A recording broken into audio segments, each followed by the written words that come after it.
नमस्कार मित्रांनो, law in Marathi चॅनलवर आपलं स्वागत आहे।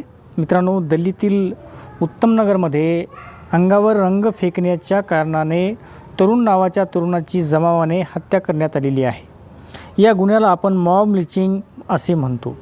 मॉब लिचिंगचे प्रकार देशामध्ये वाढत असल्यामुळे केंद्र सरकारने भारतीय न्याय संहिता कलम 103 पोटकलम 2 मध्ये त्याची तरतूद करण्यात आलेली आहे। मॉब लिचिंग म्हणजे काय व यामध्ये किती शिक्षा सांगितलेली आहे याबद्दलची संपूर्ण माहिती आपण या व्हिडिओमध्ये पाहणार आहोत। तत्पूर्वी तुम्ही आमच्या चॅनलवर नवीन असाल तर चॅनलला सबस्क्राइब करा, बेल आयकॉन प्रेस करा जेणेकरून आमचे नवीन व्हिडिओ तुमच्यापर्यंत लवकरात लवकर पोहोचतील। चला तर मित्रांनो, थोडाही उशीर न करता व्हिडिओला आपण सुरुवात करूया।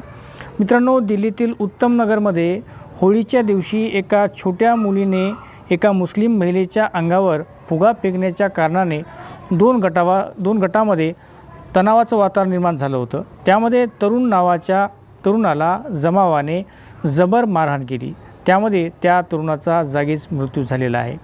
मॉब लिचिंग हा गुन्हा काय आहे किंवा यामध्ये शिक्षा काय सांगितलेली आहे यासंबंधीची माहिती आपण पुढीलप्रमाणे पाहू।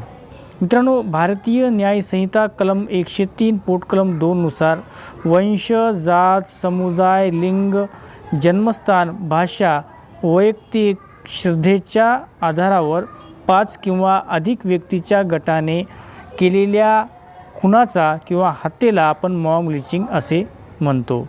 मित्रांनो, यामध्ये काय शिक्षा सांगितलेली आहे तर भारतीय न्याय संहितेतील कलम 103 पोटकलम 2 नुसार यामध्ये मृत्यूदंड किंवा जन्मठेपेची शिक्षा सांगितलेली आहे।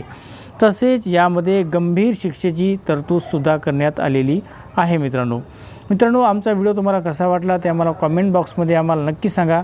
व्हिडिओला लाईक करा, शेअर करा। धन्यवाद।